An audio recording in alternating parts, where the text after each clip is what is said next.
Hello friend, today we will see regenerative air cooling system and reduced ambient air system. Until now we have finished simple air cooling system, simple air cooling evaporative system, bootstrap air cooling system and bootstrap evaporative air cooling system.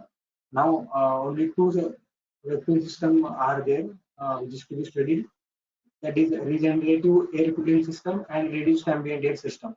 Okay, so first of all, we will see regenerative air cooling system. So what happened here? The only difference is that whatever air goes to for the refrigerant purpose, some of the air is taken outside for cooling purpose. Okay, how we will see it?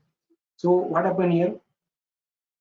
Ambient air comes inside the aircraft due to ramming action. Pressure and temperature of air increases. So this ram air goes to the main compressor where it is compressed. So temperature and pressure of this ram air increases. Now some of the part of this compressed air is taken out for refrigeration purpose and remaining is going for power generation. Okay. Now this part which is extracted for cooling purposes goes to the first heat exchanger where ram air is used because all of the ram air is not sent to the compressor. Some of the ram air is also extracted here. So this ram air takes it from this compressed air and cool this compressed air, and this hot ram air then goes to the uh, outside and drive the cooling fan through the cooling fan. Sorry. Okay. So this cooled compressed air is then enter into second heat exchanger. Now in second heat exchanger, uh, ultimately cool air which is sent to the refrigeration purpose is taken out. So some part of that air is taken out, and that part of the air takes heat from this compressed air, and further it cools this compressed air. Now this cooled compressed air goes to the cooling turbine where it expands. Due to expansion, its pressure and temperature decreases. Now this decreased or low pressure cool air then sent to the cabin for cooling purpose. Understood? This cooling turbine run this cooling fan, so no extra energy is required to drive this cooling fan. Clear? या यहाँ पर क्या हो रहा है, जो भी cool air हम केबिन को कूलिंग के लिए भेजने वाले थे उसमें से कुछ पार्ट हमने निकाल लिया जो इस एयर कंप्रेस्ड एयर को कूल करेगा. That is why name of this cycle is regenerative air cooling system. Okay, यहाँ पर ज्यादा कूलिंग की जरूरत कब पड़ती है? जब जैसे रॉकेट में या हाई स्पीड एयरक्राफ्ट में इसका एप्लीकेशन है regenerative air cooling system का. ओके, ये this is nothing but the modification in simple air cooling system. Simple air cooling system में थोड़ा सा मॉडिफिकेशन क्या है किया है. वो मॉडिफिकेशन क्या है, कुछ कूल एयर यहाँ पर कूलिंग पर्पज के लिए निकाल दिए. ओके, इसका टीएस डायग्राम हम देखेंगे अभी. 1 to 2 रैमिंग, आइसेंट्रोपिक रैमिंग. अगर आइसेंट्रोपिक नहीं है तो 1 to 2 dash actual rhyming, 2 to 3 dash actual compression in main compressor, 3 dash to 4 cooling in first heat exchanger, 4 to 5 cooling in second heat exchanger by using that regenerative air, and 5 to 6 dash expansion in cooling turbine, and 6 dash to 7 is nothing but refrigerating effect. Okay, समझ में आ गया? refrigerating effect निकालना इसका तो same है, mcp t6 dash minus t7 minus t6 dash, और कितना power हम ले रहे हैं, mcp t3 dash minus t2 dash. तो इसका COP क्या होगा, ये डिवाइडेड बाय ये, जो हमने बहुत पहले बहुत ऊपर के चारों साइकिल में देखा है, सेम है, बाकी कुछ भी नहीं है. ठीक है, यहाँ पर क्या होता है, सिर्फ रिजेनरेटिव मतलब कुछ एयर जो केबिन में जाने वाली कूलिंग के लिए उसमें से कुछ पार्ट निकाल लिया, उसको ये कूल कर कंप्रेसर कूल करने के लिए यूज किया. That is what is regenerative cooling system, और इसका एप्लीकेशन कहाँ पर है, रॉकेट में. Okay, next cycle is reduced ambient air cooling system. So in reduced ambient air cooling system, there are 2 turbines are used.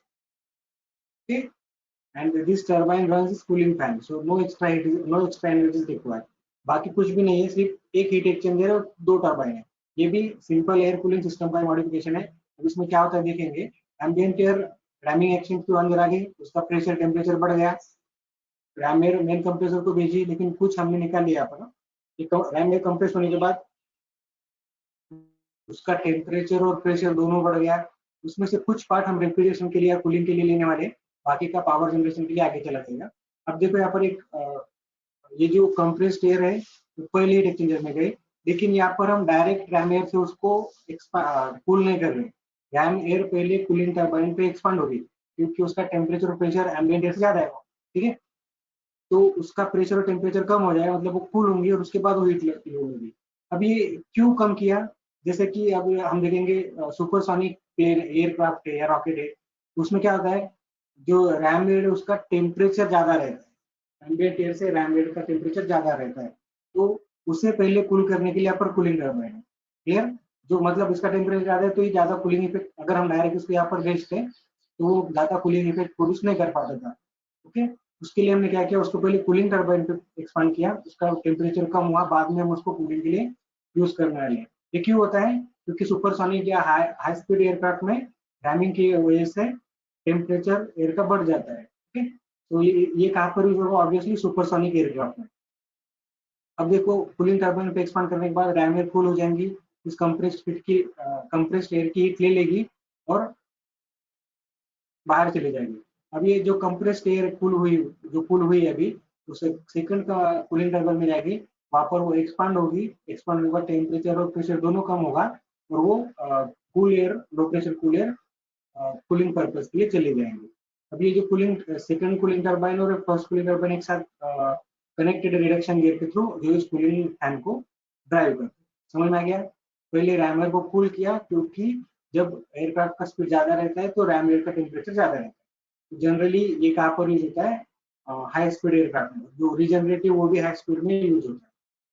अब इसका TS diagram देखेंगे, 1 to 2 ideal rhyming और 1 to 2 एक्चुअल रैमिंग, 2 से 3 actual compression in main compressor, 3 to 4 cooling in heat exchanger, 4 to 5 expansion in cooling turbine, 5 से 6 refrigerating effect.